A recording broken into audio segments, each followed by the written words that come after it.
Alors, est-ce que nous pouvons nous asseoir? Que le nom du Seigneur soit béni. Alléluia. Alors, nous allons parler d'un thème.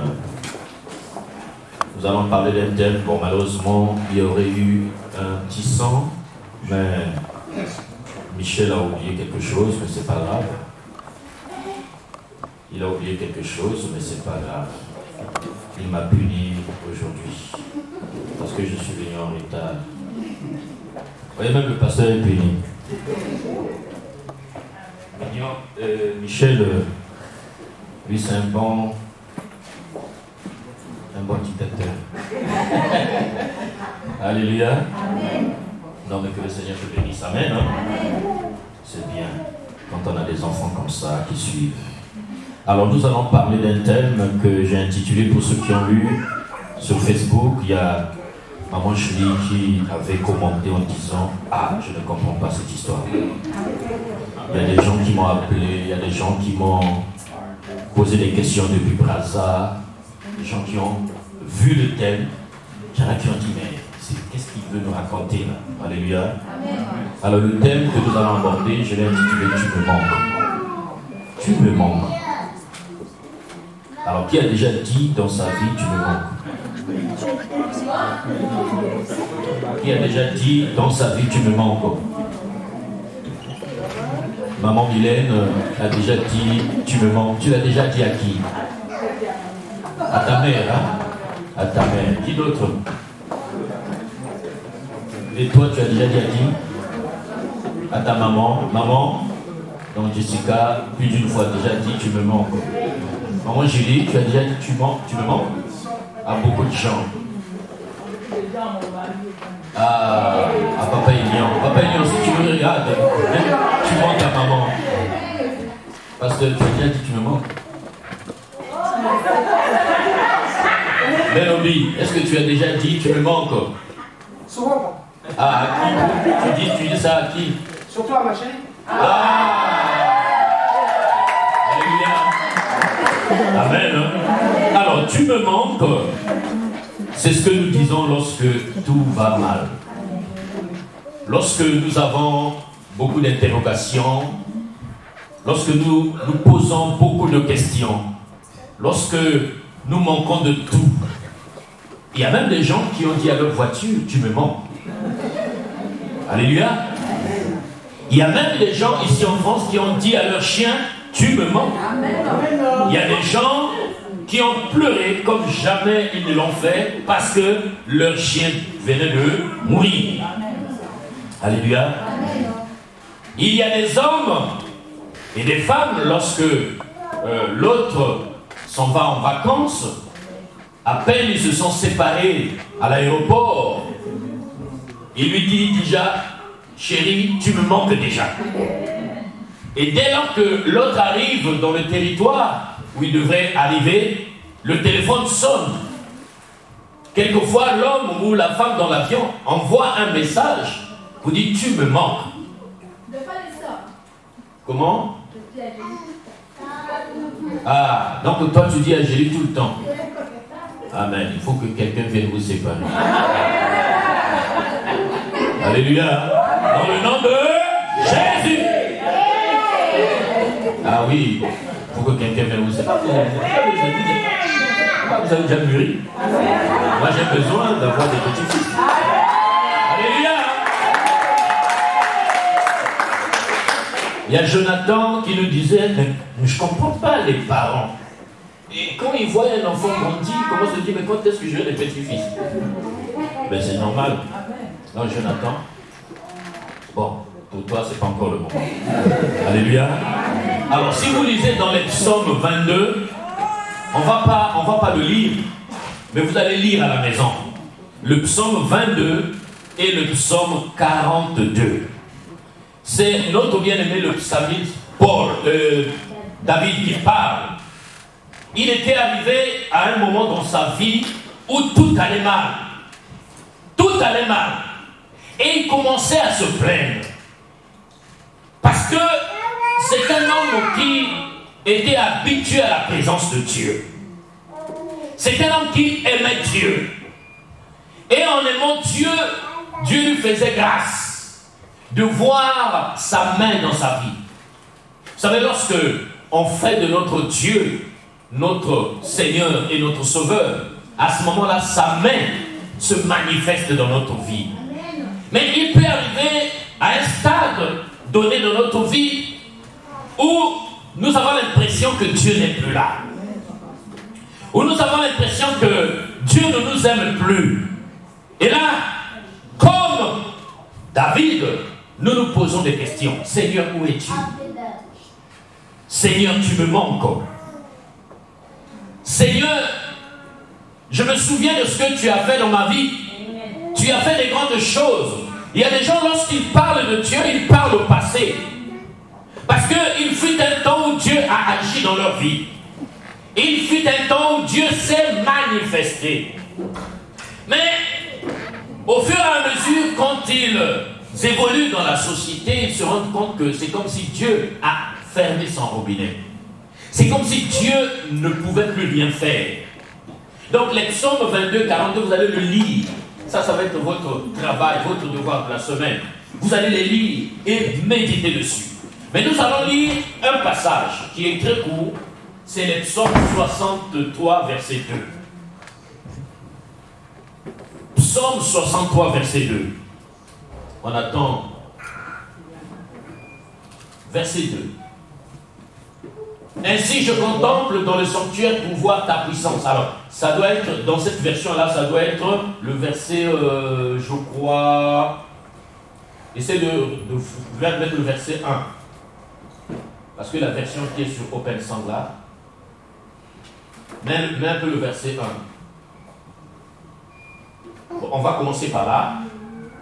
Lorsqu'il était dans le désert de Juda,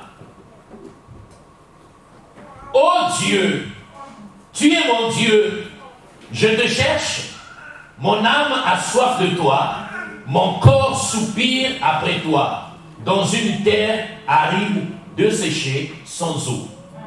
Ô Dieu, tu es mon Dieu, je te cherche, mon âme a soif de toi, et mon corps soupire après toi, dans une terre aride, desséchée, sans eau. Voilà un homme. David était un roi.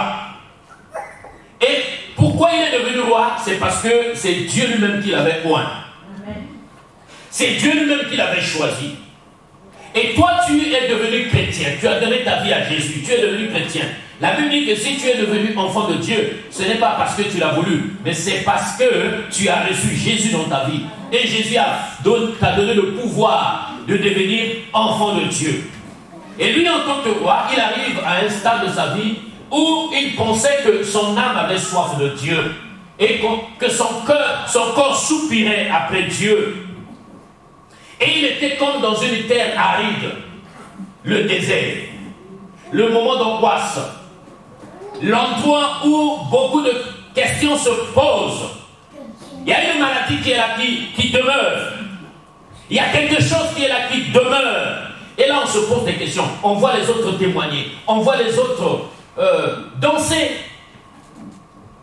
Tu peux te dire, mais c'est injuste. Tu vois les autres en bonne santé, marchant, sautant, courant, allant au travail. Mais toi, tu es là, malade. Quelquefois, quand tu te réveilles le matin, tu n'as même pas la force de te lever de ton lit. Mais tu as des païens, tu as des francs-maçons, tu as des gens qui ne croient pas en Dieu, des gens qui ne craignent pas Dieu, mais qui ont leur bon point, qui ont une bonne santé, et qui marchent, qui s'enrichissent, qui s'achètent des voitures. Et quelquefois, ils te manquent même de l'argent pour acheter ton coupon mensuel. Et là, tu te poses la question, mais où es-tu, Dieu? Et David s'est posé cette question. Vous voyez, David est en train d'exprimer le manque de Dieu, l'absence de Dieu dans sa vie. Et c'est ce qui nous arrive, où nous disons à Dieu, tu me manques. Seigneur, je me souviens, en 1972, lorsque j'ai cru en toi, Seigneur, quand je priais, les malades étaient guéris. Quand je t'invoquais, tu répondais. Mais on est en 2019, Seigneur, je ne t'entends plus. Je me souviens d'un frère à Brazzaville qui m'a dit, il dit, quand je prie, je sens un vide. je prie, c'est comme si je suis une simple cymbale qui retentit. Il arrive des fois dans la vie, même dans tes mois de prière, tu te sens vide. Tu pries, mais tu dis, mais il y a quelque chose qui me manque. Et là, quand on te dit, allons prier, tu n'as même pas l'envie d'aller prier parce que tu ne ressens rien. Tu penses que tu es vide. Et tu penses que le Seigneur n'est pas là. Et quand tu passes des temps pareils, ta vie est sombre. Ta vie devient amère. Et tu ne fais que pleurer. Seigneur, Seigneur, est-ce que je suis venu dans ce monde pour accompagner les autres? Est-ce que je suis venu dans ce monde pour assister, pour voir comment les autres s'épanouissent? Est-ce que je suis venu dans ce monde pour observer, pour contempler la réussite des autres? Et là, on est perturbé.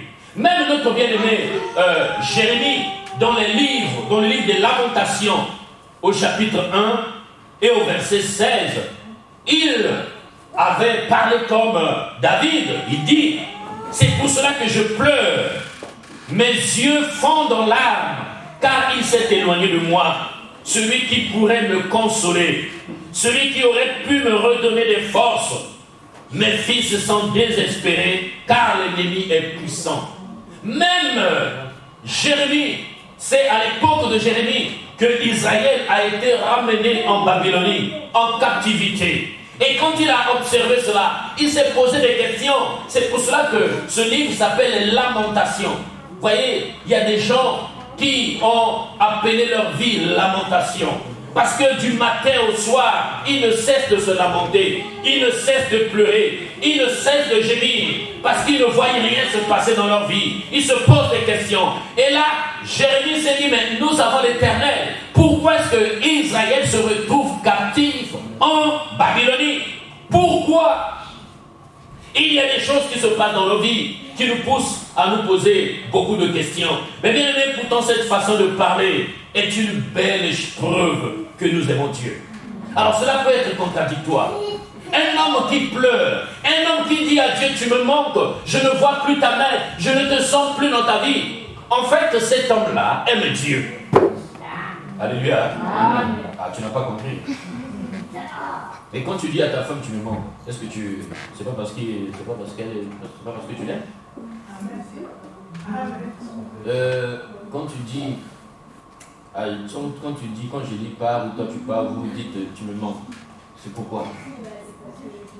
Voilà. Donc quand un homme soupire, quand un homme crie, quand un homme parle à Dieu, dit mais Seigneur, tu me manques, tu m'as abandonné. C'est une preuve suffisante, une belle preuve que nous aimons Dieu et que nous sommes conscients que sans lui nous ne pouvons rien. Donc une femme qui dit à son mari tu me manques, ça veut dire qu'elle peut regarder tous les hommes. C'est seulement toi. Amen. Alléluia. C'est seulement toi. Donc un homme qui a l'habitude de dire à sa femme tu me manques, ça veut dire qu'on peut mettre 1000 femmes à gauche, 1 milliard de femmes à droite, c'est celle qui est au milieu là. Alléluia. Et donc, nous voyons Jérémie en train de pleurer, en train de gémir. Ah, quand je dis ça, je vois maman Julie, elle commence déjà à penser à sa fille. Parce qu'il y a quelqu'un qui lui manque. Allez. C'est pas ça? C'est pas ça? Papa, si tu es regardé, tu manques à maman Julie. Alléluia. Donc c'est une belle preuve d'amour que nous montons à Dieu. Parce que quelqu'un qui n'aime pas Dieu, quelqu'un qui n'est pas habitué à la présence de Dieu ne pourra pas sentir son vide. Est-ce que vous comprenez cela? Pour constater l'absence de quelqu'un, il faut que tu sois habitué à vivre dans la présence de cette personne.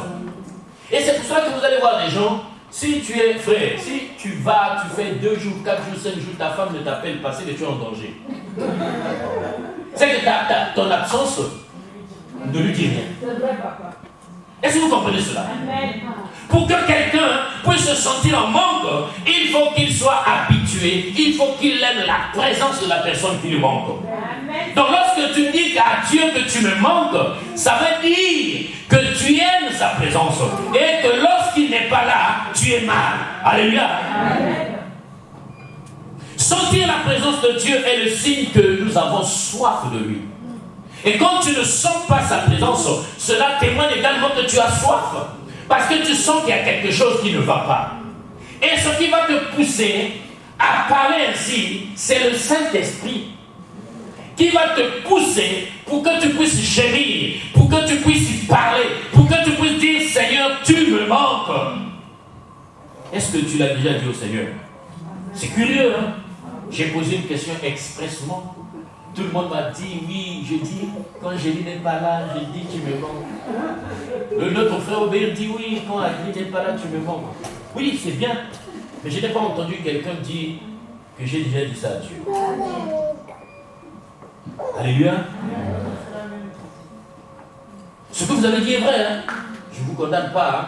Vous êtes comme ça. Mais j'aurais bien voulu que quelqu'un ait la révélation pour dire, oui, lorsque tout va mal dans ma vie, je dis, Seigneur, tu me manques. Alléluia. Une des raisons qui nous fait soupirer, c'est parce qu'après avoir goûté à Dieu, nous avons encore soif de lui. Après que tu aies goûté à Dieu, après que tu t'es, on va dire, senti bien dans sa présence, et quand tu constates qu'il y a quelque chose qui ne va pas, c'est à ce moment-là que cette soif-là te pousse à rechercher davantage la présence de Dieu. Bien-aimé, les gens qui se disent, oui, le Seigneur n'agit pas dans ma vie, si tu as quelqu'un comme ça dans sa vie, tu dis, mais tu es sur la bonne voie. Tu es sur la bonne voie. Parce que quelqu'un qui pense qu'il a tout, il ne sentira jamais le vide. Mais on ne pourra jamais être assez rempli de la présence de Dieu. On en voudra davantage. À chaque fois que nous atteignons un palier, tu vas te rendre compte que ce palier-là n'est pas suffisant pour toi. Aujourd'hui, si je vous pose la question, je vais poser la question à toi, à Martine. Aujourd'hui, quelle est la somme d'argent qui te ferait plaisir? Si tu veux qu'on te donne de l'argent, quelle est la somme qui te ferait plaisir? Oui, maintenant. Hein? 1 million d'euros. Donc aujourd'hui, il dit que vous lui donnez 1 million d'euros, ça lui va. Mais qu'est-ce qui va se passer lorsqu'elle aura 1 million d'euros? Elle va acheter un appartement. Elle va acheter une belle voiture. Et après, le million est parti. Et après, il faut dire, si je peux avoir peut-être 10 millions. Alléluia. Donc vous allez voir que lorsque nous recherchons la présence de Dieu, tu vas te rendre compte que tu voulais que Dieu intervienne dans un certain domaine de ta vie. Dieu a fait, tu as eu cela, mais après tu es comme insatisfait. Parce que en fait tu as goûté à Dieu. Tu as goûté à la source intarissable. Tu es dans la présence de Dieu qui est infinie. Et donc tu en voudras toujours et toujours et toujours. Donc lorsque tu te mets à soupirer, c'est parce que tu as déjà goûté aux délices de Dieu. Tu as déjà goûté à la présence de Dieu. Tu as déjà goûté aux merveilles de Dieu. Et tu veux davantage. Parce que notre âme qui est au-dedans de nous ne peut pas être en paix. Ne peut être en paix que dans la présence de Dieu. Bien aimé, si tu n'es pas en paix, c'est qu'il n'y a pas la présence de Dieu qui est là. Parce que la présence de Dieu apporte la paix. Même si tu n'as pas mangé, même si tu es malade, mais quand il y a la présence de Dieu, cela apporte la paix. Alléluia. Et cette paix ne peut être apportée que par la présence de notre Dieu. Et à chaque fois que tu es loin de Dieu, elle ne cesse de se plaindre. Dieu me manque beaucoup. Dieu me manque beaucoup. Vous savez, il y a des gens qui ont fait la grève, qui ont dit, Seigneur, je ne vais plus prier. Seigneur, c'est fini. Mais il va aller à un certain moment, ils sentent que non, il y a toujours quelque chose qui me manque.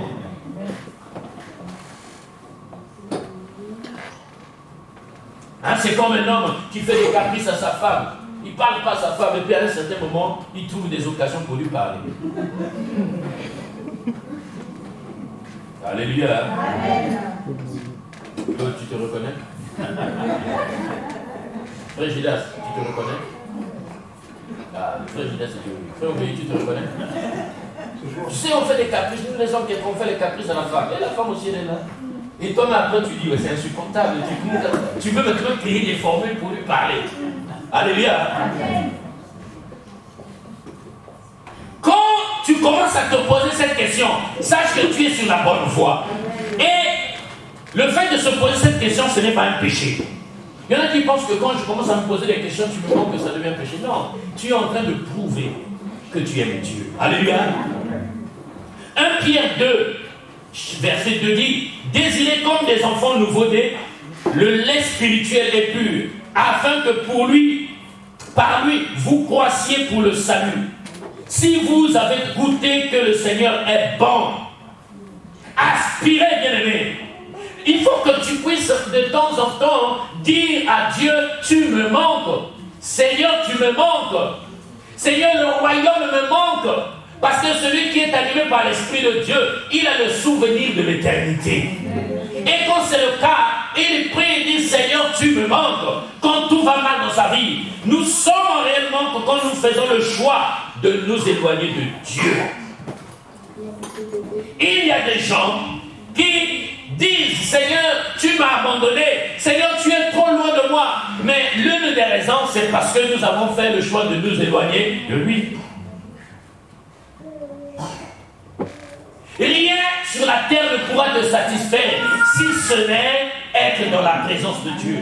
Bien aimé, tu vas voir, tu vas chercher de l'argent. Il y en a qui vont dire, je suis venu en France, je veux avoir des papiers, il va avoir des papiers. Après, il va dire, je vais vouloir la nationalité, il a la nationalité. Mais après, il se dit qu'il y a quelque chose qui ne va pas.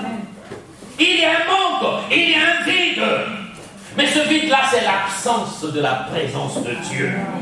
Et une autre raison est que le péché nous éloigne de la présence de Dieu.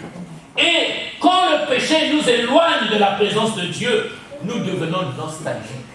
Vous voyez, c'est comme quelqu'un qui était habitué à une vie de famille. Tout d'un coup, il abandonne la famille et il se retrouve seul dans un pays lointain. Mais de temps en temps, il est nostalgique. Il pense à son père, il pense à sa mère. C'est pour ça que vous allez voir des gens, il a 70 ans, il pense toujours à sa mère. Il dit, ma mère me manque. Mais lui, c'est un papa, il a déjà des petits-fils. Mais comme sa mère est encore en vie aussi, sa mère est déjà décédée. Mais de temps en temps, ma mère me manque. Je connais quelqu'un qui le fait. Alléluia. Qui est dans la salle? Alléluia. Quand nous sommes dans le péché, la présence de Dieu nous quitte. Et à ce moment-là, nous sommes les premiers à nous plaindre. Seigneur, pourquoi tu m'as abandonné? Seigneur, tu me manques. Seigneur, tu m'as lâché. Seigneur, je ne te sens plus. Et là, on commence à se rappeler les bienfaits du Seigneur. Il dit, mais moi, j'étais bien dans la présence de Dieu. Mais maintenant, je ne le suis plus. Mais c'est parce que le péché t'a éloigné de la présence de Dieu.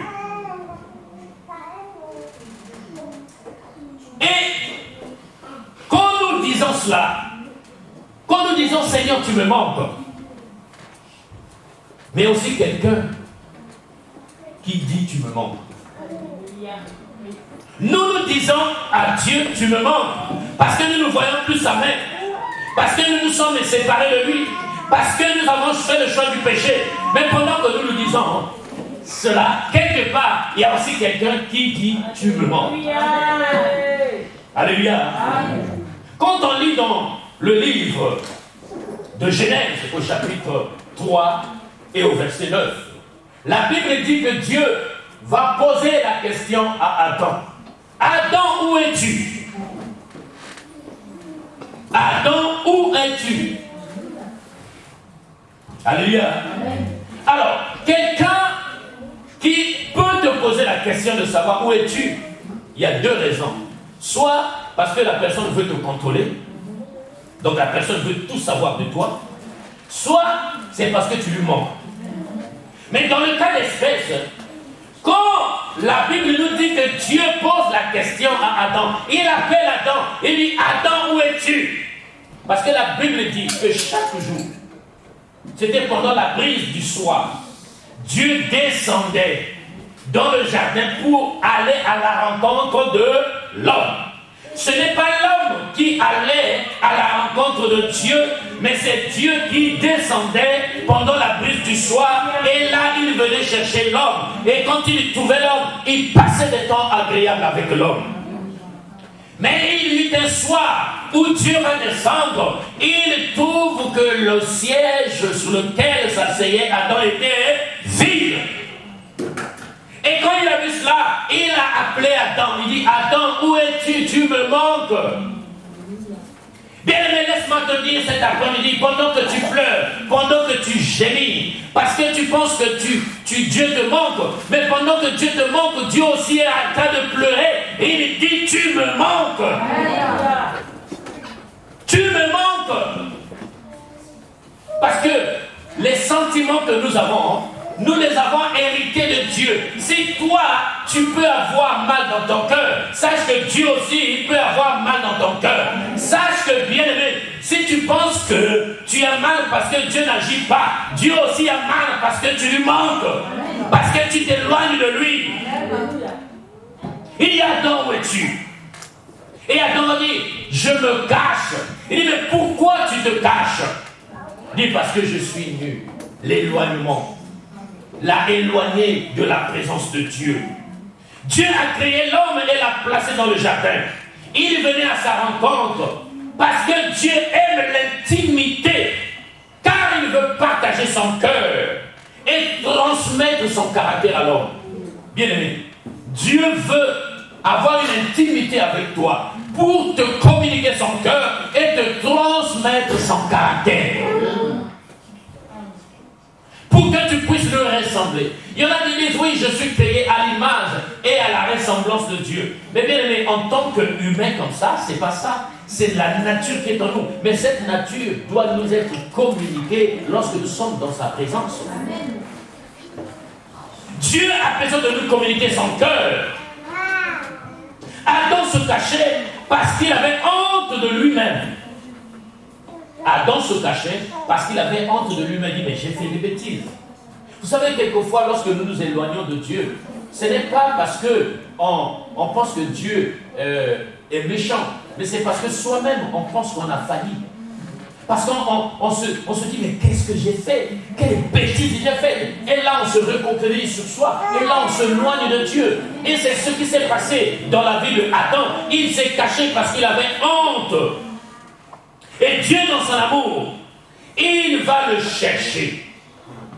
Il va le chercher. Il va le chercher pour le libérer. Dieu va donc chercher Adam pour le libérer. Le libérer de quoi? Parce que bien aimé, quand Dieu nous cherche, cela ne sous-entend pas qu'il ne sait pas où nous sommes. Dieu savait bien où était Adam. Quand Dieu te parle, Dieu sait qu'il y a le péché dans ta vie. Il le sait. C'est pour cela que, bien aimé, lorsque nous parlons de Dieu, nous n'informons pas Dieu. Nous ne sommes pas le journal télévisé de Dieu. Dieu n'attend pas que nous prions pour qu'il sache ce qui se passe dans notre vie. Vous savez, il y en a qui attendent la météo de demain. Et avant de s'habiller, ils regardent la météo. Mais Dieu n'a pas besoin de ça.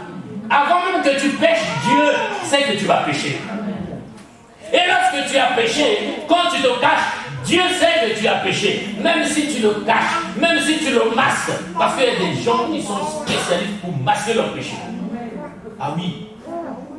Spécialiste. Il y a des gens dans le bus, il entend, il y a Kofi Olomide dans le bus.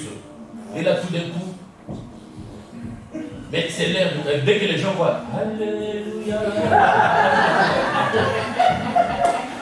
Alléluia. Donc en fait, les gens vu que voilà, je dansais au rythme de Kofi. Et là, tout de suite, ils se ressaisissent. Ils se cachent. Mais bien aimé, on n'a pas besoin de le faire. Parce que avant que tu aies l'intention de te cacher, avant que tu n'entres dans le bus, Dieu savait que tu allais faire ça quand tu vas entendre la Il le sait. C'est pour cela qu'il ne faut pas se cacher. Vous savez, il y a quelqu'un, un jour Dieu me dit, mais vous savez, quelquefois les hommes, pour que leurs péchés sont rendus publics, ils sont bénis. Je ne comprenais pas. Je ne comprenais pas. Je dis, mais Seigneur, comment? Je dis oui, parce que quand leur péché est public, ils ne peuvent plus ils n'ont plus de masque. Et maintenant, ce qu'ils font là est naturel. Mais quand ton péché n'a pas été encore révélé, là, le masque, il est là. Tu vas faire semblant. Quand on te parle, on va chuter, voilà. Parce que le masque est encore là. Mais quand le péché est dévoilé, il n'y a plus de masque. Cela peut faire mal. Mais il n'y a plus de masque. Et vous allez voir que la personne est libérée. Même si les gens parlent mal de lui. Mais vous, c'est vous qui péchez parce que lui, il est libéré. Alléluia. C'est pour cela qu'il ne faut pas avoir honte de cela, bien-aimé.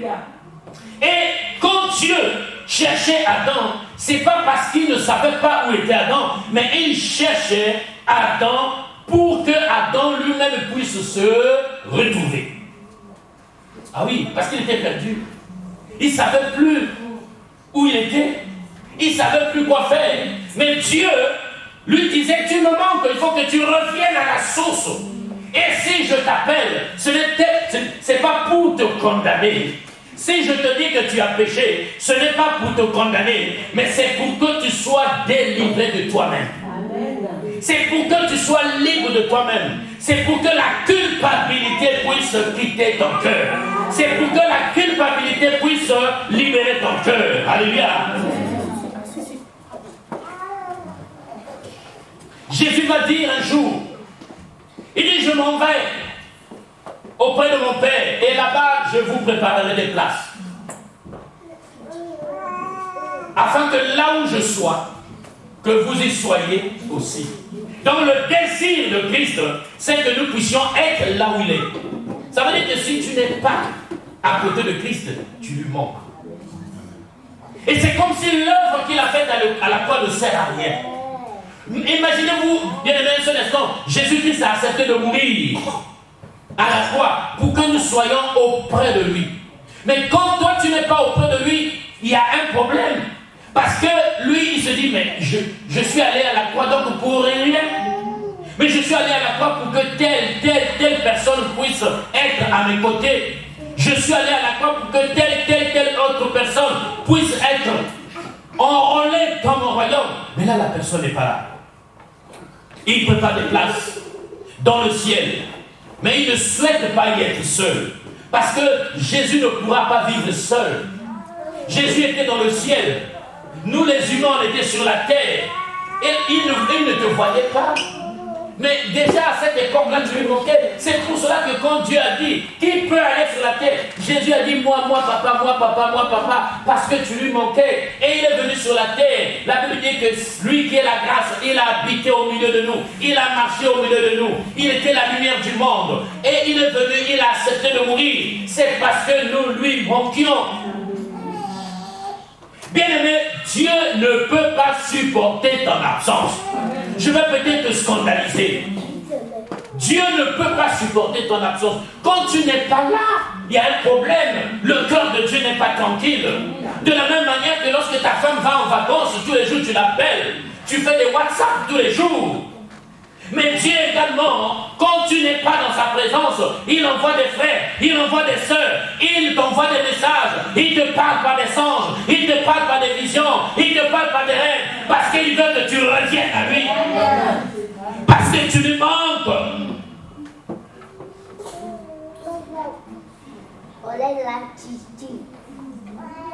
Jean 17, 24 dit, Père, je veux que là où je suis, ce que tu m'as donné soit aussi avec moi, afin qu'il voie ma gloire. La gloire que tu m'as donnée parce que tu m'as aimé avant la fondation du monde. Je veux qu'il voie ma gloire. Pourquoi est-ce que Dieu pense que nous nous manquons? Parce qu'il conclut que nous passons à côté de quelque chose. Il veut que nous puissions être participants à part entière de sa gloire. Isaïe 1 dit, prophétie d'Ésaïe fut Amoz sur Juda et Jérusalem, au temps d'Ozias, de Jotham, d'Akaz, d'Ézéchias, roi de Juda. Cieux, écoutez, terre, prête l'oreille, car ainsi parle l'Éternel. J'ai nourri et élevé des enfants, mais ils se sont révoltés contre moi. Le bœuf connaît son possesseur, et l'âne la crèche de son maître. Israël ne connaît rien. Mon peuple n'a point d'intelligence. Mon peuple m'a abandonné. Luc 19, 10 dit, le Fils de l'homme est venu chercher et sauver ce qui était perdu. Dieu parle par la bouche du prophète Ésaïe. Il dit, parle à mon peuple, prends le ciel à témoin. Dit, même le bœuf connaît mon possesseur. L'âne connaît la crèche de son maître. Mais l'homme a oublié l'Éternel. Vous pensez que quand Dieu parle ainsi par la bouche d'Ésaïe, mais c'est parce qu'il constate qu'il a mal dans son cœur. Vous savez, quelqu'un que tu aimes, qui te quitte, bien aimé, imagine un seul instant que tu aimes quelqu'un. Tu aimes quelqu'un. Tu dis, mais cet homme-là ou cette femme-là, je vais l'épouser. Tu l'aimes à la folie, comme on dit. Et cet homme-là en train de faire des caprices. Est-ce que tu as déjà vécu ça? Oh, soyons honnêtes. Est-ce que tu as déjà vécu ça? Ou tu aimes quelqu'un, mais tu penses, tu vois que la personne est en train de te dire, mais je ne t'aime pas. Et là, tu es tout malheureux. Tu es tout malheureux. Mais lorsque Dieu nous dit qu'il nous aime et qu'en retour, nous lui manifestons de l'ingratitude, Dieu est malheureux. Parce que Dieu, quand Dieu t'a créé, il a tout misé sur toi. Vous voyez, c'est comme lorsque vous allez jouer au poker. Vous avez un joker. Vous savez, l'homme est le joker de Dieu. Dieu a tout misé dans l'homme. Donc quand l'homme abandonne la mission que Dieu lui donne, Dieu est malheureux. Il est malheureux. Et c'est pour ça que vous allez voir que certaines personnes, vous avez l'impression que certaines personnes qui sont dans le monde, ils sont tranquilles. Mais toi, en tant que chrétien, fais juste un pouvoir. Tu vas voir les nuits, tu ne vas pas dormir. Les démons vont te visiter. Tu vas voir des choses compliquées. Tu vas dire, attends, mais les gens qui sont en train de renverser, comme on dit, hein, j'ai fait une traduction littéraire, de renverser les grossesses. Alléluia. Et ils n'ont pas de problème. Mais moi, j'ai juste fait un petit faux pas. Et là, c'est comme si tout le monde s'écoulait sur moi. Parce que tu es le joker de Dieu. Tu es l'as des as. Quand Dieu a besoin d'envoyer quelqu'un et il compte sur toi, mais il devait être disponible. Il écoutait Israël. Mon peuple m'a abandonné. Même le bœuf, il connaît son possesseur. L'âne connaît la crèche de son maître. Mais Israël ne connaît rien. Pourquoi? Parce que mon peuple n'a point d'intelligence. Ézéchiel 34 dit, je chercherai la brebis qui était perdue. Je ramènerai celle qui était égarée. Ézéchiel 34, 7. Je chercherai la brebis qui était perdue et je ramènerai celle qui était égarée. Cette parole, elle a été reprise dans la parabole de la brebis égarée. Où on dit qu'il y a un berger qui avait 100 brebis. Il y en a une qui s'est égarée. Qu'est-ce qu'il a fait? Il a laissé les 99. Il est allé à la recherche de la brebis. Vous savez, aujourd'hui, imaginez un seul instant, tu as 100 euros. Tu as 100 euros. Et tu perds 1 euro. Alors, je ne pense pas que tu vas perdre ton temps à chercher la pièce d'1 euro. Vrai ou faux? Vrai ou faux? Tu as 100 euros et tu fais tomber 1 euro. Tu vas dire, 1 euro, ça fait même pas une baguette dans la meilleure boulangerie du coin. Et donc, tu laisses passer. Mais Jésus n'est pas comme ça. Même si tu es pauvre, même si tu n'as rien, même si les gens pensent que tu ne vaux rien, mais quand tu as un problème, Jésus laisse ceux qui sont bien et il vient te chercher. C'est pour t'expliquer jusqu'à quel point tu manques. Vous voyez, cette brebis-là, la 100e brebis, manquait au berger. Mais il a laissé les 99 parce qu'elles étaient en sécurité. Mais il est allé à la recherche. Vous pouvez dire, ah ben si elle se perd, il n'y a pas de problème. Mais Dieu n'est pas comme ça. Le monde va t'abandonner. Vous savez, dans le monde, vous pouvez être 10 dans la famille. Et les 9 vont réussir. Toi, tu es le seul à ne pas avoir de travail. Mais la famille va t'abandonner. Parce qu'il y a 9 riches dans la famille. Donc toi, tu peux être pauvre, il n'y a pas de problème. Alléluia. Mais le Dieu que je sers, il n'est pas comme ça. Alléluia. Il viendra te chercher parce qu'il veut que tu sois comme les autres. Alléluia. La Bible dit, voici Voici comment Dieu a manifesté son amour pour nous. Il a envoyé son Fils unique dans le monde afin que nous ayons la vie par lui. L'amour consiste en ceci, non pas en ce que nous avons aimé Dieu, mais en ce qu'il nous a aimés et a envoyé son Fils pour que grâce à son sacrifice nos péchés soient pardonnés. 1 Jean 4, 9 à 10. Donc c'est Christ qui nous a aimés. Tu dois savoir une chose, bien-aimé, à chaque fois que tu t'éloignes de Dieu, tu blesses le cœur de Dieu. Tu lui manques. Tu manques à Dieu. Parce que nous sommes les premiers à dire, oh Seigneur, tu m'as abandonné, Seigneur, tu m'as abandonné. Mais pendant que tu le dis, Dieu aussi quelque part se dit, mais tu m'as abandonné. Tu m'as lâché. Au moment où je voulais que tu puisses évangéliser, tu ne l'as pas fait. Au moment où je voulais que tu témoignes ma gloire, au milieu des païens, tu ne l'as pas fait. Tu arrives et tu es entouré des amis, il y a la fête, il y a beaucoup de choses qui te font. Et toi tu es là, assis tranquille. On vient te prendre pour que tu ailles danser. Et par honte, tu dis, ah si je ne le fais pas, les gens vont penser que je suis nul. Toi aussi tu viens, tu dis, quelquefois tu danses mieux que. Alléluia. Vous savez, je suis allé à un mariage. Je suis allé à un mariage, c'est le fils d'un homme. Et le mariage avait eu lieu à la Seine. Vous voyez, ils ont pris les bateaux mouches, ils ont loué un bateau mouche bien déconnant. On était sur la Seine là. Et on arrive, à l'époque, bon, la première dame aussi qui est venue, tout, donc voilà. Et puis, tout d'un coup, les gens commençaient à danser. Je me suis rapproché d'un frère, j'ai dit, frère, je m'en vais. Mais dis, pasteur, pourquoi tu dis, je sens les choses arriver. Je lui dis, tu sais pourquoi je pars? Tu sais pourquoi je pars? Parce que les gens me connaissent ici. Donc il y aura une fille qui viendra m'inviter à danser. Et comme il y aura tout le monde, pour nous voir, qu'est-ce qui va se passer? Je ne veux pas la blesser. Je vais danser, mais je suis pas. J'ai dit, pour ne pas cela, qu'est-ce que je fais? Je taille la zone. Je suis parti. Même pas 30 minutes, il m'appelle dire, parce que tu avais raison. J'ai dit, mais c'est ça, être conduit par le Saint-Esprit, c'est ça.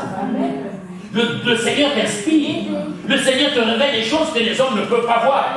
Il m'a dit, pasteur, dès que tu es parti là, on était avec toi, il y a une fille qui est venue me prendre et puis je ne pouvais rien faire et j'ai dansé. Alléluia. Quand nous manquons à Dieu, sachant que nous faisons mal à son cœur. Et Apocalypse 21, 3, 4 dit, j'entendis du ciel, du trône, une forte voix qui disait, voici le tabernacle de Dieu avec les hommes.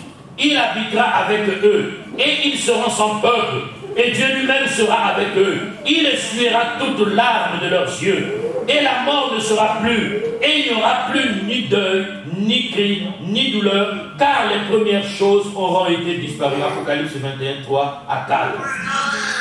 Et nous avons besoin, au lieu de te plaindre, quand tu commences à te plaindre, on va prendre l'exemple d'un couple. Vous avez un problème en couple. Tout d'un coup, vous ne vous parlez plus. Et le monsieur dit, ah non, ma femme ne me parle plus. Et la femme aussi dit, non, mon mari ne me parle plus. Mais oui, et chacun voudrait avoir raison. Alléluia. Et c'est ce qui s'est passé entre Dieu et l'homme. Mais Dieu a envoyé Jésus-Christ pour venir nous réconcilier. Sans Jésus, il n'y a pas de réconciliation possible avec Dieu. Sans Jésus, nous ne pouvons pas nous réconcilier avec Dieu. Parce que notre péché est trop grave. Notre péché est trop grave. Vous allez voir dans le monde, quelqu'un qui a fait que tu sois ce que tu es. Quand tu fais une gaffe, mais la personne te maudit. La personne te maudit. Mais si tu as ça, c'est grâce à moi. C'est moi qui ai tout fait. Il y a même des hommes qui disent à leur femme, mais toi tu n'étais rien. Mais c'est moi qui ai tout fait pour que tu sois ainsi. Parce qu'un jour il y a un problème. Mais quand Dieu qui t'a créé, il t'a créé, et à un certain moment tu l'abandonnes, tu lui poses des lapins. À chaque fois que Dieu t'attend, tu n'es pas là. Tu fais comme Adam. Dieu lui-même, il prenait la responsabilité de descendre dans le jardin. Voyez, Dieu se permettait, alors qu'il est Dieu, il aurait pu donner des ordres à Adam, mais il n'a pas donné d'ordre. C'est lui-même qui descend parce qu'il aime Adam. Et quand il arrive, il ne trouve pas d'Adam, il est meurtri. Donc je veux te dire cet après-midi, cesse de dire, oh Seigneur, je ne te vois plus, ok, mais cherche plutôt à te réconcilier avec ton Dieu. Parce que de la même manière que tu dis à Dieu, tu me manques, Dieu aussi te dit, tu me manques. Parce que tu m'as fait du mal. Vous savez, à l'époque du juge Jephthé, il y a des gens qui se sont retournés contre justement Dieu. Et qu'est-ce qu'ils ont fait? Ils ont choisi de servir des faux dieux. Ils ont choisi de servir des faux dieux. Et après, malheur leur est arrivé, ils ont crié vers l'Éternel. Ils ont dit, mais Seigneur, est-ce que tu ne peux pas nous délivrer? Dieu lui a dit, non, je refuse de vous délivrer. Allez servir les dieux. Criez, invoquez les dieux que vous serviez. Moi, je ne vous répondrai pas. Bien aimé, parce que Dieu aussi, à un certain moment, il peut être en colère. Ou tu demandes quelque chose, il te dit non, tu m'as tellement fait du mal. Vous savez, c'est comme une femme qui t'aime, qui t'aime, qui t'aime, qui t'aime, qui t'aime. Et tout d'un coup, toi, il y a des hommes comme ça, quand les femmes vous les aiment. Wow, pas de problème. Il dit, elle est là, oui, elle est là, mais attention. Attention, elle est là, oh je la maîtrise, oh je dis ça, il fait ça, je fais ça, il fait ça, ok. Mais attention. Le jour où elle prend la décision, ça ira mal. Ça ira.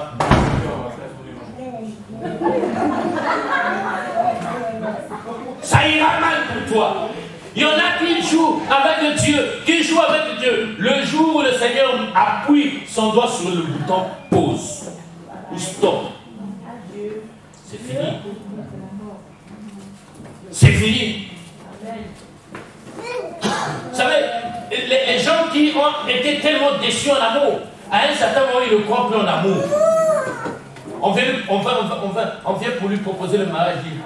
Laisse-moi cette histoire. Laisse-moi ces histoires-là. Moi, je n'en veux plus. Je préfère rester comme ça. Parce qu'il y a eu tellement de déceptions. Mais notre Dieu n'est pas comme ça. Même lorsque son cœur a été blessé, mais il est toujours prêt à te recevoir. Il est toujours prêt à accepter que tu reviennes à lui. Il est toujours prêt à accepter que tu puisses être à nouveau en intimité avec lui. Bien-aimé, tu manques à Dieu. À chaque fois que tu ne pries pas, tu manques à Dieu. Et là, Dieu dit, tu me manques. C'est pour cela qu'à l'époque d'Israël, Dieu ne cessait de se manifester par les prophètes. À chaque fois, il envoyait les prophètes pour que les prophètes aillent dire, voilà, vous avez offensé le cœur de Dieu. Voilà, vous avez fait ceci. Vous avez fait cela. Vous avez fait ceci. Vous avez fait cela. Tout cela, c'était dans le but de ramener le cœur d'Israël vers Dieu. Bien-aimé, Dieu a besoin d'entendre des belles paroles qui sortent de ta bouche. Il a besoin de toi. Je vais peut-être te choquer. Vous savez, notre foi, notre adoration nourrit Dieu. Alléluia. Il y en a qui veulent affamer Dieu parce qu'ils ne veulent pas prier. Ils ne veulent pas adorer. Mais Dieu, la Bible dit qu'il habite au milieu de la louange. Ça veut dire que c'est parce qu'il y aura la louange. Ce n'est pas pour rien, bien aimé, que dans la Bible, on nous dit quoi? Qui est la révélation? On nous dit quoi dans la Bible? Dans l'Apocalypse, on nous dit quoi? Qu'est-ce qu'on nous dit? Celui qui trouvera est béni instantanément. Qu'est-ce qu'Apocalypse dit? Oui. Ah, allez vite là, soyez violents. Ah, tu es béni. Les 24 vieillards et les 4 êtres vivants, qu'est-ce qu'ils font? Tous les 24 heures sur 24. Ouais, c'est comme si c'est des robots. Ils se prosternent. C'est ça qui alimente justement le cœur de Dieu. Parce que les 24 vieillards et les 4 êtres vivants, la Bible dit que sans cesse, c'est pas moi, hein, c'est la Bible qui dit, sans cesse, ils jettent leur couronne et ils se prosternent. Ils disent Saint, Saint, Saint est l'Éternel. Et cela sans arrêt.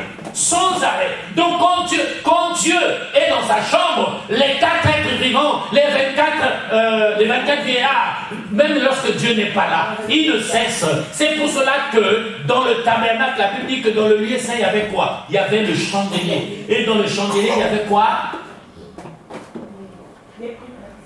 Qu'est-ce qu'il y avait sur le chandelier? Non, sur le chandelier, il y avait quoi? Il y avait combien de trucs sous le chandelier? Et sur les 7, il y avait quoi? C'était les lampes.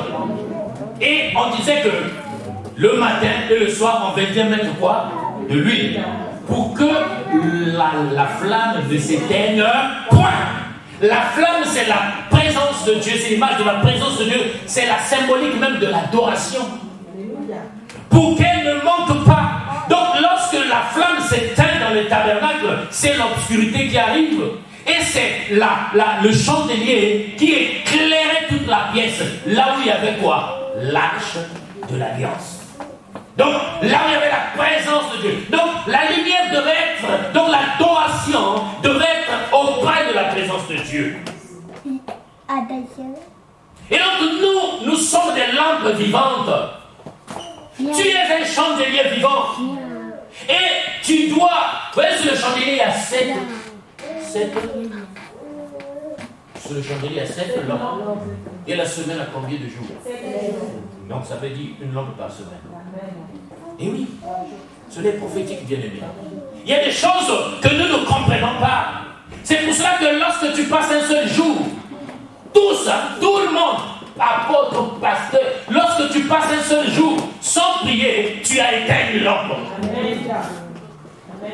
Et tu prives Dieu de ta présence. Et là, Dieu te dit, tu me manques. Tu me manques, bien aimé. Et nous n'avons pas besoin de cela. Nous avons besoin que Dieu puisse être content de nous. Pas pour que nous puissions être le premier, mais nous voulons vraiment, quand nous entendons la présence de Dieu, que nous puissions y entrer sans crainte, que nous puissions avoir l'assurance que lorsque nous ouvrons notre bouche, Dieu va répondre. C'est pour cela que Jésus disait, dis Père, si je prie, ce n'est pas pour moi, c'est pour eux. Parce que pour moi, je sais que tu m'exauces toujours. Qui peut parler avec une assurance pareille? C'est quelqu'un qui partage le cœur de Dieu. Aimons la présence de Dieu. Donc ne te plains pas. Tu vas dire, ah, Dieu m'a abandonné. Mais Dieu aussi va te dire, tu m'as abandonné. La Bible dit que j'honore celui qui témoigne de moi devant les hommes. Moi aussi, je témoignerai de lui devant le Père. C'est vice-versa, bien-aimé. Ah oui, c'est vice-versa. Si tu veux que Dieu te manifeste dans ta vie, mais toi manifeste également dans la vie de Dieu. Mais tu n'as rien à apporter à Dieu. Tu ne peux pas sauver Dieu. Tu ne peux pas guérir Dieu. Mais ce que tu peux faire, tu peux te mettre dans sa présence. Parce qu'il veut te voir. Il veut te voir. Il veut tout simplement te voir. Rien que ta présence devant lui fait que son cœur est dans la joie. Il veut que tu sois là. Parce que quand tu n'es pas là, tu lui manques. Et là, il en souffre. Et dans le monde de tous les jours, il y a la présence de Dieu dans nos maisons, mais aussi le fait de demeurer dans la maison de Dieu. Alléluia. De demeurer dans la maison de Dieu. Il y a aussi ce fait-là, de demeurer dans la maison de Dieu. Et quand nous demeurons dans la maison de Dieu, à ce moment-là, quand Dieu regarde, même si c'est une symbolique, il voit que tu es là. Alléluia. Et son cœur est dans la joie. Alléluia. Alléluia. Alléluia. Alors donc j'aimerais que tu puisses te lever. Alors peut-être qu'il y en a qui pensaient que j'allais parler des choses extraordinaires.